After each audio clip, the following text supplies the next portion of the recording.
एक राजा था। उसकी दो रानियां थीं। बड़ी रानी का एक और छोटी रानी के 3 पुत्र थे। राजा अपने चारों पुत्रों को बहुत प्रेम करता था, लेकिन बड़ी रानी का पुत्र अपने तीनों भाइयों की अपेक्षा अधिक सीधा, ईमानदार और सच्चे स्वभाव का था। इसलिए उसके प्रति राजा का स्नेह कुछ विशेष था। तीनों भाई इसी कारण उससे ईर्ष्या करते थे। एक रात राजा ने एक अद्भुत स्वप्न देखा। स्वप्न में उसने एक पेड़ को विचित्र ढंग से उगते, बढ़ते और बड़े पेड़ का आकार लेते देखा। पेड़ की जड़ और उसका तना चांदी के थे, सारी शाखाएं सोने की थी, सारे पत्ते हीरो के जड़े थे और फलों की जगह मोतियों के गुच्छे लटक रहे थे। पेड़ पर एक सुंदर तोता बैठा था। तोता जब प्रसन्न होता तो पेड़ खिला खिला रहता था। तोते के उदास होते ही पेड़ भी मुरझा जाता। राजा को उस पेड़ ने कुछ इस तरह से आकृष्ट किया कि अगले दिन प्रातःकाल उसने अपने चारों पुत्रों को बुलवाया और उस अद्भुत लुभावने वृक्ष के विषय में बताते हुए कहा, तुम में से जो राजकुमार वैसा वृक्ष ला सकेगा उसे मैं अपना उत्तराधिकारी बनाऊंगा। इस काम के लिए उसने राजकुमारों को 2 वर्ष का समय दिया। छोटी रानी के तीनों राजकुमारों ने राजा से बहुत सा धन लिया और वृक्ष की खोज में निकल पड़े। चलते चलते उन्हें एक ऐसा नगर मिला जहाँ सोने चांदी का काम करने वाले बहुत सारे कारीगर रहते थे। वे तीनों वहीं ठहर गए और कारीगरों से सोने चांदी का पेड़ बनवाने में लग गए। पिता से कुछ पैसे लेकर बड़ा राजकुमार भी भाइयों के पीछे पीछे आ रहा था। तीनों राजकुमारों ने मौका देखकर उसे कुएं में धकेल दिया। संयोगवश एक चरवाहा पानी पीने के लिए वहां रुका। उसने कुएं में रस्सी डालकर राजकुमार को निकाल लिया। राजकुमार ने उसका धन्यवाद किया और अपने भाइयों की करतूत बताई। उसने अपने पिता के विचित्र स्वप्न के विषय में भी बताया। चरवाहे को राजकुमार से सहानुभूति हो रही थी। उसने बताया, यहाँ से कुछ दूर आगे एक जंगल है। वहाँ एक साधु 6 महीने से समाधि में लीन है। उनकी समाधि अब टूटने वाली है। तुम उनके पास जाओ, शायद वे उस पेड़ के विषय में कुछ बता सकें। कई दिनों तक चलने के बाद राजकुमार जंगल में साधु के पास पहुंचा। बहुत दिनों से समाधि में लीन रहने के कारण उनके चारों ओर घास फूस का जंगल बन गया था। राजकुमार ने चारों ओर साफ सफाई की और प्रतीक्षा करने लगा। साधु की समाधि टूटी। वे राजकुमार की सेवा से बहुत प्रसन्न हुए और उसे एक वरदान मांगने के लिए कहा। राजकुमार ने सोने चांदी वाले वृक्ष की मांग कर दी। साधु लज्जित होते हुए बोले, यह तो मेरे वश में नहीं है। आगे दूसरे जंगल में मेरे गुरु हैं, वे शायद तुम्हारी सहायता करें। राजकुमार लंबी यात्रा के बाद दूसरे साधु के पास पहुंचा। वे 1 साल तक सोते थे। राजकुमार उनकी सेवा करता रहा। जागने पर साधु ने प्रसन्न होकर वरदान मांगने के लिए कहा। राजकुमार ने उनसे भी वही वृक्ष मांगा, लेकिन इन साधु महाराज ने भी खेदपूर्वक अपनी असमर्थता जताई। राजकुमार उदास हो गया। साधु ने उसे ढाढ़स देते हुए कहा, आगे के जंगल में मेरे गुरु हैं, उनमें दैवी शक्ति है, वे अवश्य तुम्हारी मदद करेंगे, तुम उनके पास चले जाओ। राजकुमार आगे बढ़ा। घनघोर जंगल में भटकते भटकते अंततः उसे तीसरे साधु महाराज भी मिल ही गए। वे भी राजकुमार की मनोकामना पूरी नहीं कर पाए, लेकिन उन्होंने तरकीब बताई। सामने के मंदिर की तरफ इशारा करते हुए उन्होंने कहा, उस मंदिर के देवता की पूजा करो। देवता प्रसन्न होकर तुम्हें एक मणि देंगे। वह मणि तुम्हें पाताल लोक ले जाएगी। वहाँ ढेर सारी परियां रहती है, वे ही तुम्हारी मनोकामना पूरी कर सकती हैं। राजकुमार ने वैसा ही किया और उसे मणि मिल गई। मणि के सहारे वह पाताल लोक पहुँच गया। देवता की मणि देखते ही प्रहरियों ने द्वार खोल दिए। उस दिव्य लोक में कई परियां थीं, जिनके अलग अलग महल थे। पहला महल चांदी परी का था। वहाँ सब कुछ चांदी का बना था। एक बड़े कमरे में चांदी परी सिंहासन पर बैठी थी।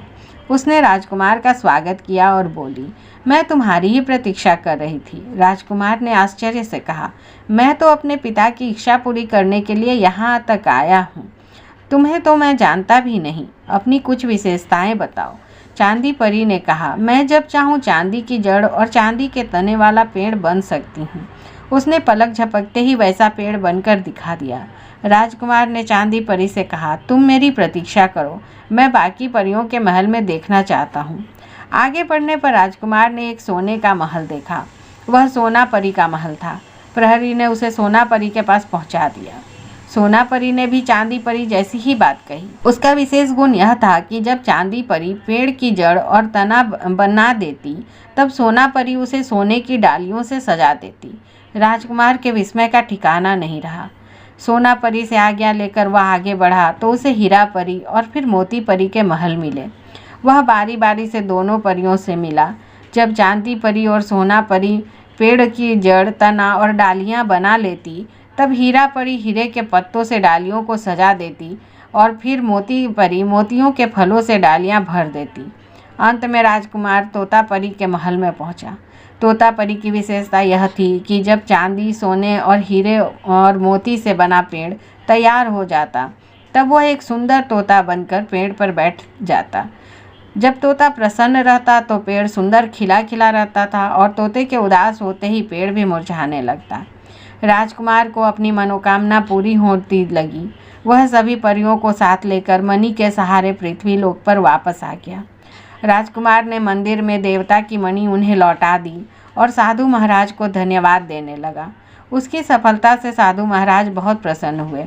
उन्होंने राजकुमार को एक लाठी और एक रस्सी दी, जिससे ज़रूरत पड़ने पर वह रास्ते में परियों सहित अपनी भी रक्षा कर सके। साधु ने बताया कि लाठी और रस्सी की शक्ति से वह जब चाहे किसी को भी अपने पास बुला सकता था।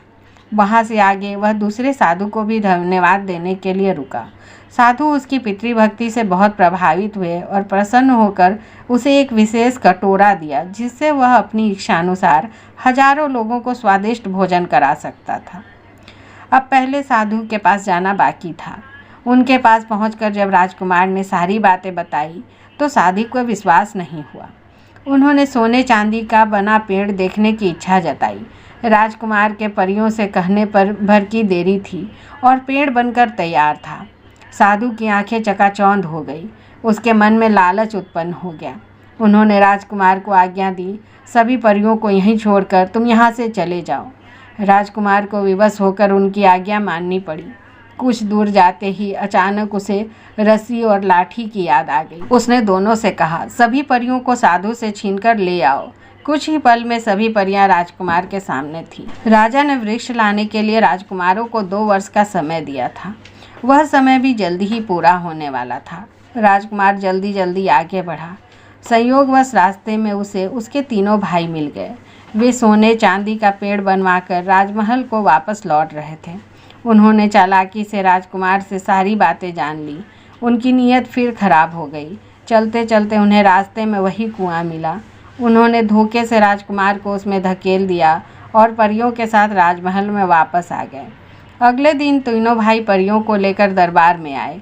उन्होंने राजा के सामने परियों से रुपहला सुनहरा वृक्ष बनने के लिए कहा, परंतु बहुत मिन्नतें करने के बाद भी परियों ने वृक्ष नहीं बनाया। वे पहले ही तीनों राजकुमारों को अपने बड़े भाई के प्रति दुर्व्यवहार से क्रुद्ध और दुखी थी। राजकुमार भला कहाँ हार मानने वाले थे। सोने चांदी का जो वृक्ष वे कारीगरों से बनवा कर लाए थे, उसे उन्होंने दरबार में मंगवाया। राजा ने उसे देखा लेकिन संतुष्ट नहीं हुआ। उसने कहा, मैंने तो पेड़ को बनते हुए देखा था, बना बनाया नहीं, और फिर उस पर तो तोता भी नहीं है। उचित यही होगा कि हम बड़े राजकुमार के भी आने की प्रतीक्षा कर लें। उधर कुएं में गिरे राजकुमार को एक बार फिर उसी चरवाहे ने बचा लिया। राजकुमार ने आभार व्यक्त करते हुए कटोरे की मदद से चरवाहे के परिवार सहित सारे गांव वालों को स्वादिष्ट भोजन कराया। फिर वह बहुत दुखी और उदास मन से राजमहल की ओर लौटा।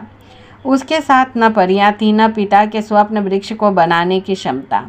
राजमहल में प्रवेश करते ही उसे दरबार में हुई सारी घटना का पता चला। वह उसी समय पिता के पास गया और उन्हें अपने भाइयों की सारी करतूत बताई। उसने वादा किया कि अगले दिन वह दरबार में स्वप्न वृक्ष को बनते हुए दिखाएगा। लाठी और रस्सी की मदद से उसने परियों को अपने पास बुला लिया। अगले दिन वह उनके साथ दरबार में आया। परियों ने राजा के सामने रुपहला सुनहरा हीरे मोतियों जड़ा पेड़ बनाया। अंत में पेड़ पर सुंदर तोता भी आया। राजा प्रसन्नता से गदगद हो उठे। उन्होंने राजकुमार को अपना उत्तराधिकारी घोषित कर दिया।